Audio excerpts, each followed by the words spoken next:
तो अभी करना है moment of inertia of hollow cone. This cone has mass m and a radius r, और इसकी एक लाइन फ्लैट हाइट है मेरे पास, टेढ़ी वाली हाइट है l।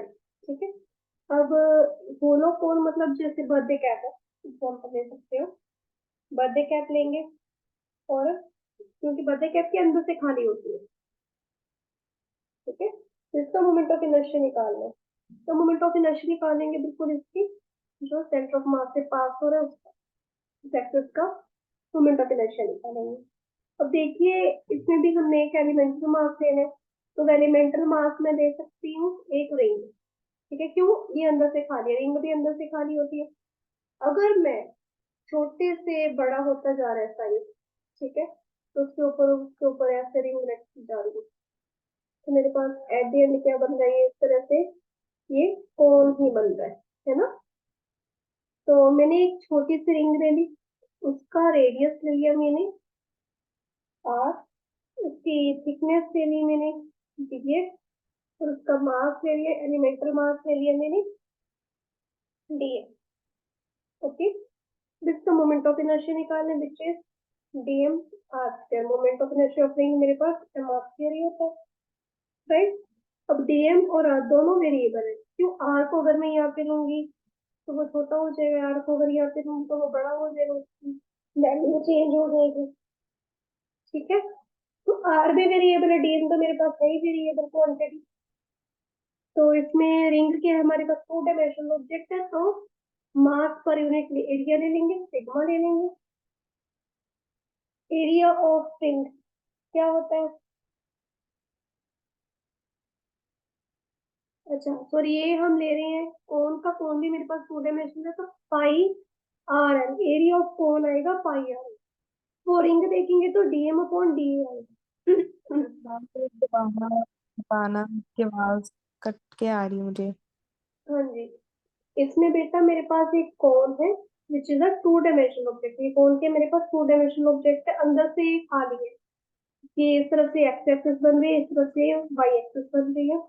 तो इसका मोमेंट ऑफ इनर्शिया निकालना है, कहाँ से? जहां से इसका सेंटर ऑफ मास उस एक्सिस से इसका मोमेंट ऑफ इनर्शिया निकालेंगे। तो for finding out that moment of inertia हम क्या करेंगे, छोटा सा एलिमेंटल मास लेंगे, that elemental mass is dm। तो वो एलिमेंटल मास एक ऑब्जेक्ट का लेंगे, दैट ऑब्जेक्ट इज रिंग। ठीक है, एक रिंग लेंगे हम, और रिंग हम किसी भी साइज की ले सकते हैं, यहाँ पे भी ले सकते हैं एलिमेंटल मास, उसका रेडियस आर हो जाएगा। यहाँ पे भी ले सकते हैं, इसका आर ये हो गया, ये भी ले सकते हैं। ठीक है, इसका रेडियस इस तरह से आर हो जाएगा। तो आर भी मेरे पास वेरिएबल क्वांटिटी है, डीएम भी मेरे पास वेरिएबल क्वांटिटी है। तो मैंने यहाँ पर ये वाली रिंग अज्यूम की है, इसका डिस्टेंस है आर, ये रेडियस है आर, ठीक है, डीएम इसका मास, और रिंग की थिकनेस है डीएम, इसकी थिकनेस है डीएम। ठीक है, यहाँ से इसका रेडियस है आर। तो इसका मैंने क्या निकालना है, मोमेंट ऑफ इनर्शिया। दोनों साइड में इंटेग्रेट करूंगी तो मेरे पास डीएम भी वेरिएबल क्वांटिटी है, आर भी वेरिएबल क्वांटिटी है, तो हम आर फाइंड आउट करेंगे। सबसे पहले हम लेंगे मास पर यूनिट एरिया, यानी कि सिग्मा लेंगे कोन का। Area of cone is pi R L. ठीक है, तो एरिया इसका आगे। अब निकाल रहे हैं फॉर रिंग, रिंग का निकालेंगे DM upon D, DM upon, अब रिंग है, रिंग को मैंने खोल के इस तरह से रॉड बना दी। रिंग का मेरे पास सरकमफियरेंस है बेटा, सरकमफियरेंस क्या है मेरे पास, तो टू पाई आर। तो टू पाई आर इसका ये लेंथ होगी, और ये इसकी थिकनेस डीएक्स होगी। क्या आ जाएगा, two pi r dx. Okay, अब डीएम मेरे पास क्या आ जाएगा, sigma two pi r dx. ये वैल्यूज मैं यहाँ पे फिल कर दूं, I equals to sigma two pi r dx dot r square. जो कांस्टेंट क्वांटिटीज उसको बाहर निकाल देंगे, तो मेरे पास आ रहा है यहाँ पे R cube dot DX. Now again there is a problem. क्या प्रॉब्लम है? यहाँ पर डीएक्स आ रहा है और यहाँ पर आर क्यूब है, तो ऑब्वियसली एक प्रॉब्लम ही है। तो क्या करेंगे, मैं यहाँ पर अब इसको दोबारा ड्रॉ करते हैं, क्योंकि वो ऊपर वाला काफी गंदा बन गया मेरे से। देखो मैंने यहाँ पर ये रिंग अज्यूम की है, ठीक है, इसका रेडियस है यार, इसका कोन का रेडियस है यहाँ पे, ठीक है। अगर मैं इसका यहाँ पे डायमीटर बना दूं तो एक तरह से मेरे पास ये दो ट्राइंगल्स बन गए हैं। एक तो ये ट्राइंगल होगी छोटी वाली जहां पर मैंने रिंग यूज की है, और एक ये बड़ी वाली ट्राइंगल होगी, है ना। तो यहाँ पर मैं क्या करूंगी, similarity of triangle, similarity of triangles करूंगी जिसमें रेशियो मेरे पास सेम हो जाती है। तो देखो, इसका जो बेस है यहाँ पर, या रेडियस है मेरे पास आर आ रहा है। यहाँ पर अगर मैं बीच में लाइन ड्रॉ कर दूं तो इधर इसका रेडियस आर आ रहा है, इसका छोटी वाली का बड़े वाले का कैपिटल है। अब इसकी अगर लेंथ एल है तो इसकी लेंथ क्या है, इसकी लेंथ में एक्स ज्यूम कर देती हूँ, यहाँ से लेके रिंग तक की, रिंग के एक्स नीचे आ, तो मेरे पास एक्स अपॉन एल आ जाएगा। यहाँ से मैं आर की वैल्यू निकाल सकती हूँ क्योंकि मेरे पास यहाँ पे डीएक्स है। आर मेरे पास क्या आ जाएगा, एक्स आर अपॉन एल, ठीक है। ये वैल्यू अब मैं यहाँ पे फिल कर देती हूँ, sigma 2 pi R cube dot X, sorry R की वैल्यू फिल इन करनी है, सॉरी सॉरी, आर की वैल्यू फिल करेंगे एक्स आर अपॉन एल की whole cube dot D X.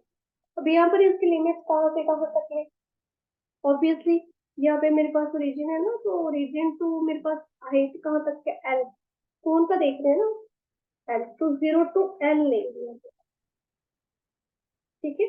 अब अगेन कांस्टेंट क्वांटिटीज बाहर निकाल देंगे, सिग्मा 2 पाई यहाँ पर आ रहा है X cube R cube upon L cube 0 to L T, sigma बाहर 2 पाई बाहर आर क्यूब बाहर अपॉन एल क्यूब भी बाहर, अंदर क्या बचा 0 to L X cube dot D.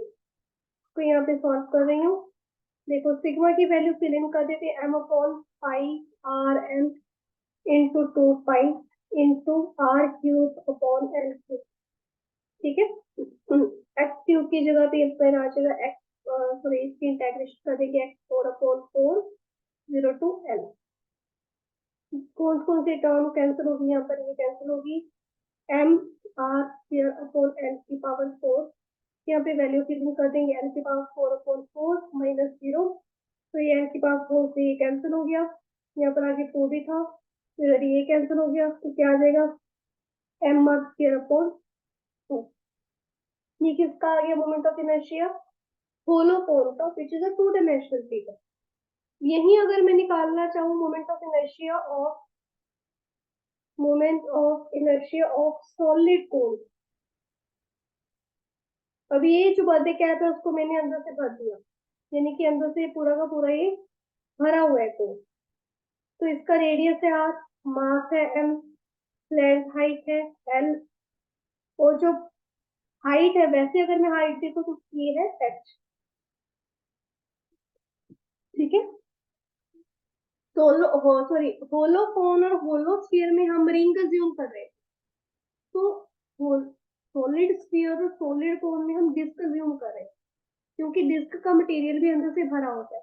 तो अगर मैं डिस्क ले लूं अलग अलग हाइट्स की, सॉरी अलग अलग साइजेस की, जो कि साइज कंटिन्यूसली इंक्रीज हो रहा है, तो मेरे पास ये सॉलिड कोन बन जाएगी, ठीक है। एक के ऊपर एक रखते जाऊंगी, तो ये मेरे पास मैंने एक डिस्क अज्यूम कर लिया, क्या अज्यूम कर ली, डिस्क अज्यूम कर ली जिसका रेडियस है आर। तो मेरे पास मोमेंट ऑफ इनर्शिया है ऑफ डिस्क, क्या है एम आर स्क्वायर अपॉन 2, ये तो हमें पता है। अब यहाँ पर मैंने डिस्क ली है ऑफ एलिमेंटल मास, डिस्क ली है उसका रेडियस है आर, उसका मास है डीएम, एलिमेंटल मास लिया है, डिस्क एज एन एलिमेंटल मास ली है, और उसकी थिकनेस मैंने ली है डी आर, ठीक है। डिस्क की थिकनेस है मेरे पास डी आर, और जो डिस्क लिए मैंने एक्स हाइट नीचे लिए फ्रॉम द टॉप, तो थिकनेस इसके डीएक्स से लेंगे, डीएक्स से लेते हैं, ये जरा सॉल्व हो जाएगा, सेम होलो वाले जैसा है। तो क्या किया मैंने, एलिमेंटल मास है तो एलिमेंटल इसका हम मोमेंट ऑफ इनर्शिया निकालेंगे, DM R square upon 2 integrate करेंगे। तो अब देखो डीएम भी डिफरेंट, अगर मैं डिस्क यहाँ पे लूँ उसका आर भी चेंज हो जाएगा, डीएम भी चेंज होगा, यहाँ पे लूँ उसका अगेन आर और डीएम चेंज हो जाएगा। ठीक है, तो मैं यहाँ पर क्या कर सकती हूँ, सिर्फ 2 बाहर निकाल सकती हूँ। अब सिंस ये मेरे पास सॉलिड कौन 3 डायमेंशनल फिगर है, तो इसका मैं मास पर यूनिट वॉल्यूम ले लूंगी। Volume of cone is 1/3 pi are square H, तो मेरे पास आ जाएगा 3m upon pi are square H. Similarly अगर मैं रो निकालूं ऑफ डिस्क, क्या आएगा, dm अपॉन dv। dv कैसे निकालना है, एरिया टाइम टू हाइट। अब डिस्क का एरिया क्या है, सर्कुलर ऑब्जेक्ट है बेटा, तो पाई आर स्क्वायर है, हाइट मींस थिकनेस dx आ गया, तो dm upon pi are square dx। तो यहाँ पर मेरे पास dm की वैल्यू आ जाएगी rho pi are square dx। Value fill करती है rho pi are square dx dot r square upon 2। Rho बाहर निकल गया, पाई बाहर निकल गया, 2 बाहर निकल गया, अंदर बचा आर की पावर 4 डॉट ds। अगेन नहीं इंटेग्रेट कर सकते, आर और ds अलग अलग क्वांटिटीज है। सिमिलरली जैसे हमने होलोकोन में किया था, सिमिलैरिटी ऑफ ट्राइंगल्स उठाया था, छोटे ट्राइंगल अपॉन बड़ी ट्राइंगल करके, तो r upon r equals to x upon h आ जाएगा। आर की वैल्यू आ जाएगी x are upon h. Value fill करती है एक्स आर अपॉन एच की whole power 4 to t. Values कहाँ से लेंगे, 0 टू एच, ठीक है, क्योंकि मुझे मेरे पास यहाँ पर एच क्वांटिटी उसमें एल है, तो एल लेंगे, इसमें एच क्वांटिटी लेंगे, ठीक है। चलो इसको करती है रो पाई अपॉन 2, आर की पावर 4 बाहर आ जाएगा, अपॉन एच की पावर 4 बाहर आ जाएगा, अंदर आ जाएगा मेरे पास एक्स की पावर 4 दो टी है 0 टू एच, ठीक है। क्योंकि सॉलिड कौन है मेरे पास, तो मैं पूरी की पूरी हाइट लूंगी, दूसरे तरीके से लूंगी, ठीक है। हाइट एक और कारण मास के हर जगह पे डिस्ट्रीब्यूटेड है, सिर्फ सरफेस पे नहीं। होलोकॉन में मास सिर्फ सरफेस पे डिस्ट्रीब्यूटेड है, इसलिए एल लीजिए, इसमें हर जगह पे ये मास, अंदर भी ये मास पूरा भरा पड़ा है, तो मैं यहाँ पे एच लूंगी। हाँ जी, रो की वैल्यू के लिए पता है 3m upon pi are square H, ठीक है, पाई अपॉन 2 इंटू आर की पावर 4 अपॉन एच की पावर 4, क्या हो जाएगा एक्स 5 अपॉन 5 0 टू एच। यहाँ पर ये कैंसिल हो जाएगा, इधर ये गया, हाँ जी, मेरे पास यहाँ पर आ जाएगा 3 पाई दिया 3m are square upon 2h की पावर 5।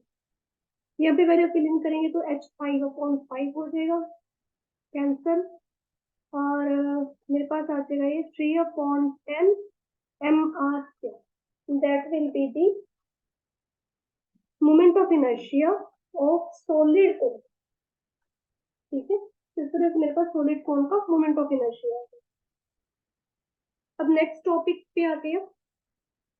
नेक्स्ट टॉपिक है रिलेशन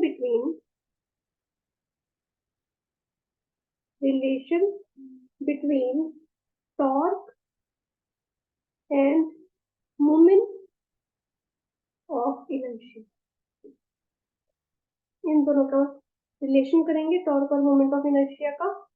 देखिए मेरे पास जो टॉर्क है, जब भी किसी भी बॉडी के ऊपर एक्ट करती है, तो बॉडी जो है रोटेट करने के कैपेबल हो जाती है, इसके ऊपर मैंने टॉर्क अप्लाई की तो ये रोटेट कर देगी।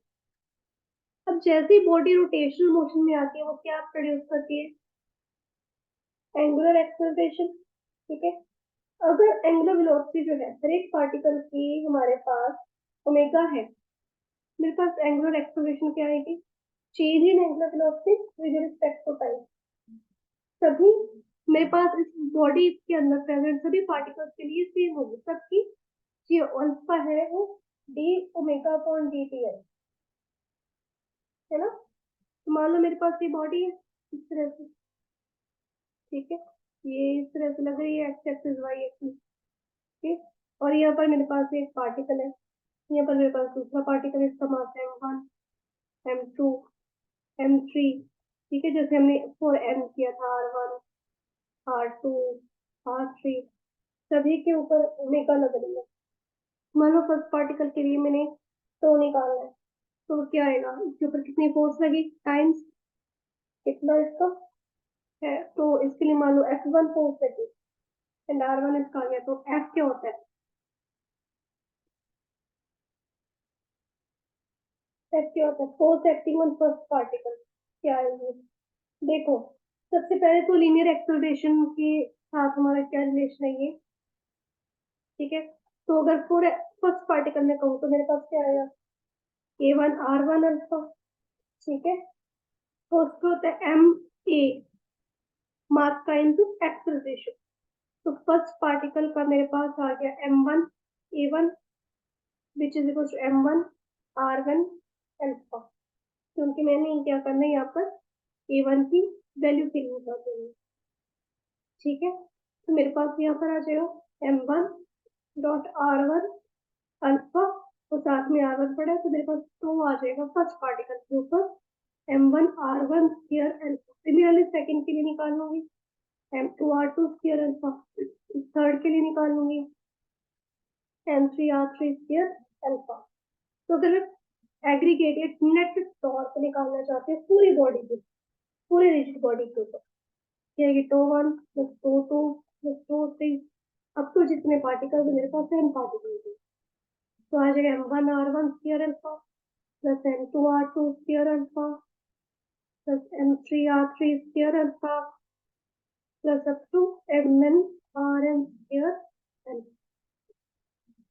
अल्फा देखो सब में कॉमन, क्या बचा M1R1 स्क्वायर, क्यों अल्फा तो सभी के ऊपर सेम ही एक्ट करेगा, जब सबके ऊपर सेम एंगुलर वेलोसिटी होगी तो सबके ऊपर सेम एंगुलर एक्सेलरेशन भी होगी, plus M3R3 square plus up to MnRn square. अब ये इसका अगर मैं समेशन हो M R स्क्वायर, आई भी ले सकते हैं, I is equal to 1 to n, और ये इधर आ गया टाइम्स अल्फा आ गया। तो ये समेशन M R स्क्वायर है मेरे पास, क्या होता है समेशन M R स्क्वायर, क्या होता है मोमेंट ऑफ इनर्शिया, अभी तक यही करते आए हैं। आई क्या होता है एम आर स्क्वायर, यही इसके रिलेटेड हमने कितनी आर्टिकल्स कर ली है, कॉर्डिनेट बॉडीज में भी पढ़ लिया, सेम चीज आके तो मेरे पास क्या आ गया tau is equal to I S, ठीक है। जब मेरे पास अल्फा 1 होगा तो टो भी 1 होगा, मेरे पास मोमेंट ऑफ इनर्शिया की यूनिट आ जाएगा, यूनिट आ जाएगा। तो मोमेंट ऑफ इनर्शिया के रिजिड बॉडी का किसी भी एक्सिस के अराउंड के न्यूमेरिकली इक्वल टू है मेरे पास टॉर्क, जो रिक्वायर्ड एक्सटर्नल टॉर्क है, जो रिक्वायर्ड है to produce the unit angular acceleration in the body. Similarly मेरे पास है रिलेशन बिटवीन, एक अगला टॉपिक है मेरे पास, relation between angular momentum, angular momentum and moment of inertia. अब इसमें क्या आएगा, मेरे पास अगेन एक रिजिड बॉडी है, वही सेम रिजिड बॉडी है, ठीक है। रिजिड बॉडी, उसके पास बहुत सारे पार्टिकल्स है, M1 M2 M3 M4, ये M1 है, M2 है, M3 है, ये Mn है, कहीं पे भी हम इसका डिस्टेंस ले सकते हैं, यार 1 है, R2 है, यार 3 है, यार Rn आ गया, ठीक है। ढेर सारे पार्टिकल्स है, ढेर सारे स्पिन आ गए। तो इसमें अगर मैं वेलोसिटी के साथ इसका रिलेशन निकालूं तो ये आ जाएगा, देखो एंगुलर एक्सेलरेशन और एंगुलर मोमेंटम सभी पार्टिकल्स का सेम होगा क्योंकि वो रोटेट कर रही है, बट लिनियर वेलोसिटी में सभी की अलग अलग निकाल, फिर सभी का पोजीशन वेक्टर डिफरेंट है। डी से मेरे पास R3 ओमेगा आ जाएगा और Vn मेरे पास Rn ओमेगा आ जाएगा, ठीक है। बात किसकी हो रही है एंगुलर मोमेंटम की, तो पहले लिनियर मोमेंटम ले ली, मेरे पास है P1 equals to M1 B1, M1 B1 मेरे पास R1 ओमेगा हो गया। सिमिलरली अगर मेरे पास ये P1 है, लिनियर मोमेंटम है, तो एंगुलर मोमेंटम क्या आएगा P1 R1, है ना। तो P1 की वैल्यू M1 R1 ओमेगा, साथ में क्या है मेरे पास R1 है, तो लीनियर मोमेंटम M1 का हो जाएगा M1 R1 square omega. Similar है पहले जैसे, सिमिलरली मैं L2 निकालूंगी M2 R2 square omega, ऐसे निकाल लूंगी M3 R3 स्क्वायर ओमेगा। तो नेट अगर मैं एंगुलर मोमेंटम निकालना चाह रही हूँ अप टू n क्या आ जाएगा m1 r1 square omega plus m2 r2 square omega plus up to mn rn square omega. Omega common निकालें, m1 r1 square plus m2 r2 square up to mn rn square, इसके साथ omega लग गया बाहर, constant है वो same आ रहा है सबके लिए, तो कॉमन करके बाहर निकाल लिया। अगेन इसका समेशन करेंगे, एम आर स्क्वायर किसके इक्वल है, मोमेंट ऑफ इनर्शिया की आई ओमेगा होगी, किसके, एल के। तो एल मेरे पास आई ओमेगा है, ये याद रखते हैं, और तो मेरे पास आई एल्फा है, ठीक है। इसके बेसिस पे हमारे पास न्यूमेरिकल आ सकते हैं।